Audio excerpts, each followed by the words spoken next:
नमस्कार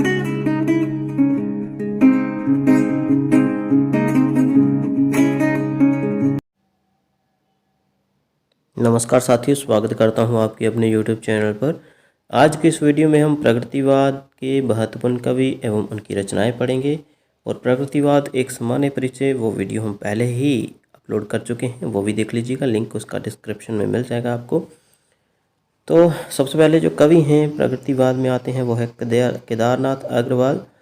1911 से लेकर 2000 तक इन्होंने जीवन जिया। तो रचनाएं उनकी कुछ इस प्रकार से है। जुग की गंगा 1947, नींद के बादल 1947, लोक और अलोक 1957, फूल नहीं रंग बोलते हैं 1965, आग का आईना 1970, गुल मेहंदी 1978, पंख और पतवार 1979, बम्बई का रक्त स्नान 1981, हे मेरी तुम 1981, मार प्यार की थापें 1981, कहे केदार खरी खरी 1983, अपूर्वा 1984, जमुन जल तुम 1984, बोले भोल अभोल 1985, जो शिलाएं तोड़ते हैं 1985, आत्मगंध 1988, अनहारी हरियाली 1990, खुली आंखें खुली डैने 1993, पुष्पदीप 1994, बसंत में हुई प्रसन्न पृथ्वी 1996। याद रखिएगा ये वाली सभी रचना उनकी कोई भी परीक्षा में पूछी जा सकती है कि कब प्रकाशित हुई या कब लिखी गई, या फिर यह भी पूछा जा सकता है कि यह किसकी है। तो केदारनाथ अग्रवाल की सभी रचनाएं आप याद कर लीजिए, क्योंकि यह हिंदी साहित्य अकादमी पुरस्कार से भी अलंकृत हो चुके हैं। तो साथियों, जो अगले कवि हैं वो है नागार्जुन। इनका मूल नाम जो है वो है वैद्यनाथ मिश्र। 1911 से लेकर 1998 तक इन्होंने जीवन जिया। पहले कवि के बाद हम पढ़ते हैं नागार्जुन को। इनकी रचना है पहली जुगधारा 1953,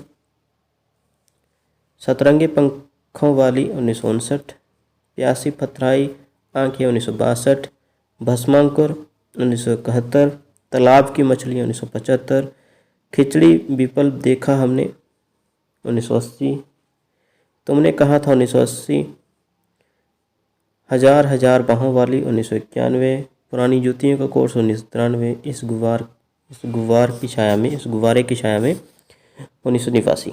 आगे साथियों, शिव मंगल सिंह सुमन, बहुत ही अच्छे कवि। 1915 से लेकर 2002 तक इन्होंने जीवन जिया।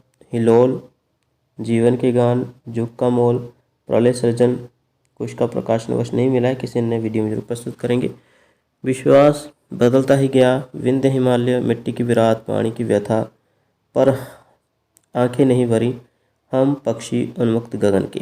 ठीक है, तो ये सभी रचनाएं हैं उनकी, याद कर लीजिएगा।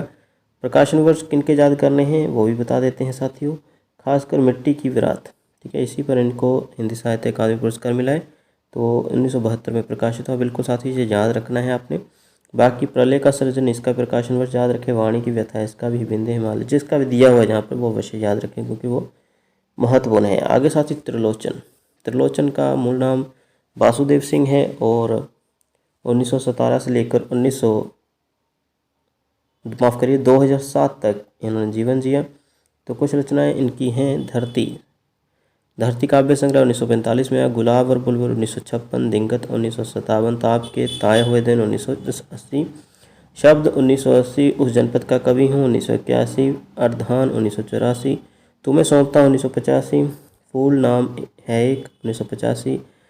10वां है काव्य संग्रह इनका अनकही भी कुछ कहनी है 1985 ईस्वी, सबका अपना आकाश 1987 ईस्वी। तो साथी ये इनके काव्य संग्रह है, आप जरूर याद करिए।